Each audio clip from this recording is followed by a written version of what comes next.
Assalamu alaikum, my dear students. Myself Tawheed Parvez Bhatt, a source person, Diet Bandipora. So, dear students, today I am going to deliver my lecture number 3rd of evolution. So, in this lecture, dear students, we will discuss the theories of organic evolution. So, dear students, यहाँ पे जो मैंने word use किया, that's theories of organic evolution. Organic evolution मैंने यहाँ पे word use किया. हम ऑर्गेनिक एवोल्यूशन इसलिए बोलते हैं because it's evolution of living organism. जब भी हम लिविंग ऑर्गेनिज्म की बात करेंगे तो we can say that it's an evolution, we can say it's an organic evolution. So dear students, we have different theories.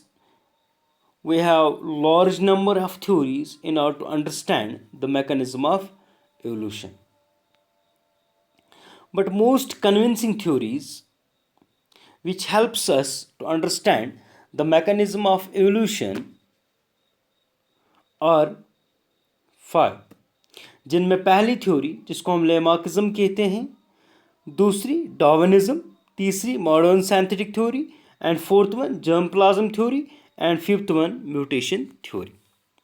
So dear students, ये 5 theories जो है ये हमें हेल्प करती है to understand the mechanism of evolution, how different organisms, how different species are sharing the common ancestor,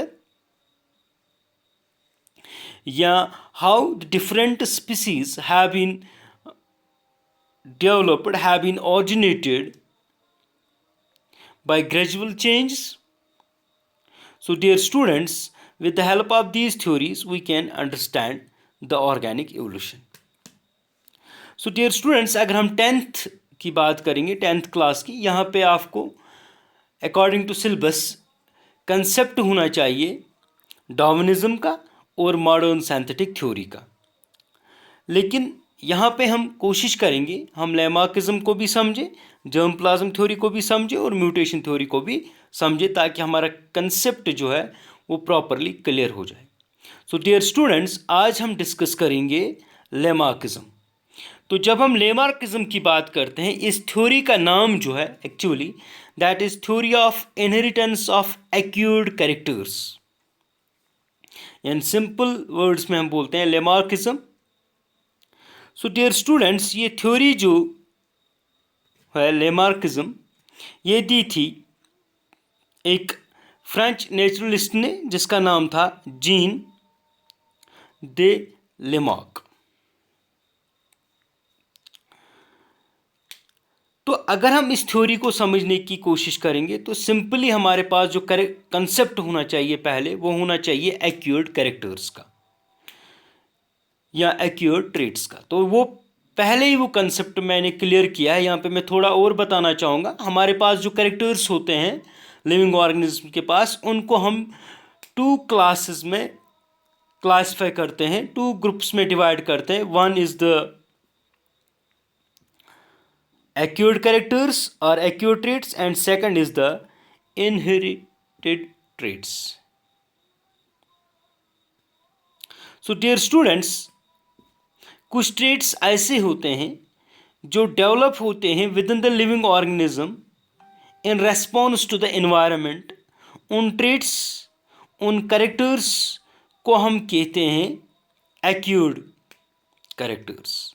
वो heritable नहीं होते हैं, बल्कि वो ऑर्गेनिज्म के अंदर डेवलप हो जाते हैं in response to the environment. और कुछ ट्रेट्स ऐसे होते हैं जो हेरिटेबल होते हैं, जो एंसेस्टर से ट्रांसमिट होते गए from one generation to another generation, जिनको हम बोलते हैं inherited traits. So dear students, अब हमारे पास एक्यूर्ड ट्रेट्स या कैरेक्टर्स, ऐसे कैरेक्टर्स आए जो डेवलप होते हैं in response to the environment. तो अगर हम लेमार्किज्म की बात करते हैं, according to this theory of inheritance of acquired characters की बात करते हैं, तो जो ऑर्गेनिज्म्स होते हैं उनके कैरेक्टर्स के अंदर मॉडिफिकेशंस आ जाती हैं, चेंजेस आ जाती हैं, वेरिएशंस आ जाती हैं. लेकिन कैसे आ जाती हैं? In response to the environment.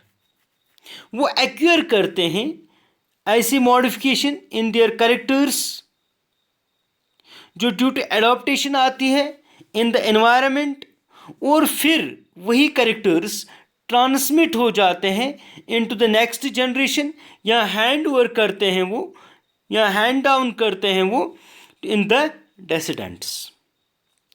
लेकिन वो कैरेक्टर्स अब एक्यूर्ड कैरेक्टर्स है, दे will become the part of the heredity, वो पार्ट बन जाते हैं फिर हेरिडिटी, यानी कि वो कंटिन्यूसली फिर ट्रांसमिट होते रहते हैं। We call it as a theory of Lamarckism, या वो कहते हैं theory of inheritance of acquired characters. आप सिंपली याद रख सकते हो कि ऑर्गेनिज्म जो भी कैरेक्टर डेवलप करता है in response to the environment, वो कैरेक्टर्स बन जाते हैं पार्ट उसके, और फिर वही कैरेक्टर्स ट्रांसमिट होते हैं from one generation to the next generation, that means they will become the part of the heredity. So dear students, Lamarckism को समझने के लिए हम एग्जाम्पल लेते हैं एक, that is the evolution of giraffe. तो पहले हम एवोल्यूशन ऑफ जिराफ देखेंगे, जिराफ की एवोल्यूशन कैसे हुई, कैसे ग्रेजुअल चेंज आए किसमें, फिर हमारे पास जो आजकल मॉडर्न जिराफ अवेलेबल है, ये मॉडर्न जिराफ कैसे बनी है एज पर लेमार्किज्म। तो अगर हम देखेंगे, पहले हमारे पास एक ऑर्गेनिज्म था जो डियर लाइक ऑर्गेनिज्म था, जो घास खाता था, जो घास प्रेजेंट होता था ऑन ग्राउंड। लेकिन विथ टाइम क्या हुआ, दिस ग्रास बिकम्स वैनिश्ड, ये ख़त्म हो गया ये ग्रास, और जो ग्राउंड था जहाँ पे ये घास खाता था ये ऑर्गेनिज्म, दैट बिकम्स स्पॉटेड, यानी कि वो ड्राई हो गया।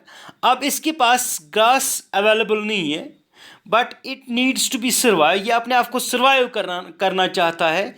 It wants to adopt itself, ये अडॉप्ट करना चाहता है अपने आप को। तो इससे क्या हुआ, जो हमारे पास ये ऑर्गेनिज्म था बियर लाइक एनिमल, तो इसने क्या किया, इट स्ट्रेच्ड इट्स बॉडी, इसने अपनी बॉडी को स्ट्रेच किया, और इसके जो फोर लिम्स थे, आगे वाले टांगे, वो लंबी हो गई, और इसकी जो नेक थी दैट आल्सो बिकम्स इलोंगेटेड, वो भी लंबी हो गई, ताकि ये ट्रीज को खा सके। क्योंकि अब इसके पास ग्रास अवेलेबल नहीं था, अब इसके पास लीव्स अवेलेबल थे, लेकिन जो ट्रीज थे वो लंबे थे, वो ये वहाँ तक नहीं पहुँच सकता था। इस वजह से अपनी जो गर्दन है, अपनी जो नेक है, इसने लंबी कर दी, एलोंगेशन हो गई इसकी नेक में, और इसकी जो लेग्स है वो भी लेंथ में इंक्रीज हो गई, 4 लेग्स।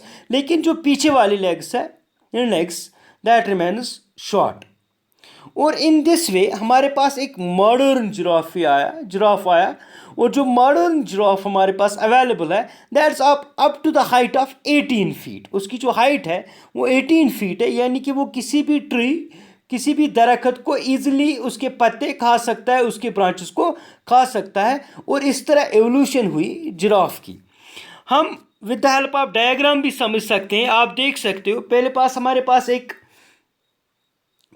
हमारे पास एक छोटा सा ऑर्गेनिज्म है जो ग्राउंड पे घास खा रहा है।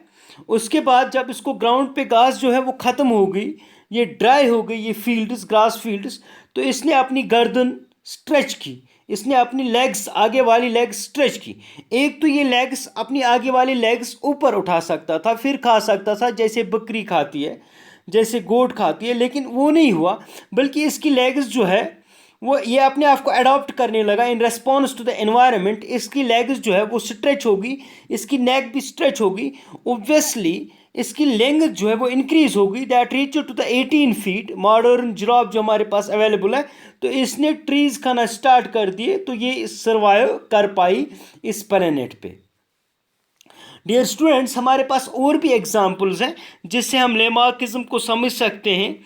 फॉर एग्जाम्पल हम एग्जाम्पल लिख सकते हैं, एग्जाम्पल ऑफ वेडिंग बर्ड्स। हमारे पास वेडिंग बर्ड्स होते हैं। वेडिंग बर्ड्स ऐसे बर्ड्स होते हैं जो वेटलैंड्स में रहते हैं, सेशुअर्स में रहते हैं। हमारे पास बहुत सारे वेडिंग बर्ड्स होते हैं, लाइक दैट ऑफ क्रेन्स है, इग्रेट है, हिरॉन्स है, हमारे पास रेल्स है। These are the, we call them as wading birds. Wading birds की जब हम बात करते हैं तो dear students, they are of different colours, they may be different. आप एक बर्ड को देखोगे कहोगे ये वेडिंग बर्ड है, दूसरे को भी, तीसरे को भी, लेकिन इन सब को हम वेडिंग बर्ड्स कहते हैं जो वेटलैंड्स या सी शोर्स पे रहते हैं और जिनमें एक कॉमन कैरेक्टर होता है। सबसे कॉमन कैरेक्टर जो कॉमनली प्रेजेंट पाया जाता है इन सारे टाइप्स ऑफ वेडिंग बर्ड्स में, that is the long legs. इनकी जो लेग्स होती है वो लॉन्ग होती है। तो अकॉर्डिंग टू लेमार्किज्म ये लेग्स इनकी लॉन्ग क्यों हुई? ये एक्चुअली ड्यू टू एवोल्यूशन हुई। पहले ये छोटे जानवर थे, छोटे बर्ड्स थे, इनकी लेग्स जो थी वो छोटी थी, लेकिन ये पानी में ग़िज़ा खाते थे, पानी में अपना फूड हासिल करते थे, लेकिन उसके लिए उनको लेग्स और जो उनकी बीक है दैट शुड बी इलोंगेटेड। तो क्योंकि उनकी बॉडी जो है अकॉर्डिंग टू लेमार्किज्म वो वेट हो जाती थी, वो भीग जाती थी। तो in order to protect their body from the water, their legs gets developed, their legs gets evolved, their long legs gets evolved with time, so they become long legged birds due to the evolution. This is, और जो इनके पास long legs आए, ये character, ये trait एक्यर हुआ इनके पास, ये फिर ट्रांसमिट हुआ इनटू द नेक्स्ट जनरेशन और ये ट्रांसमिट होता गया from one generation to next generation. इसी तरह हम एक और एग्जांपल ले सकते हैं, स्नेक्स की एग्जांपल ले सकते हैं।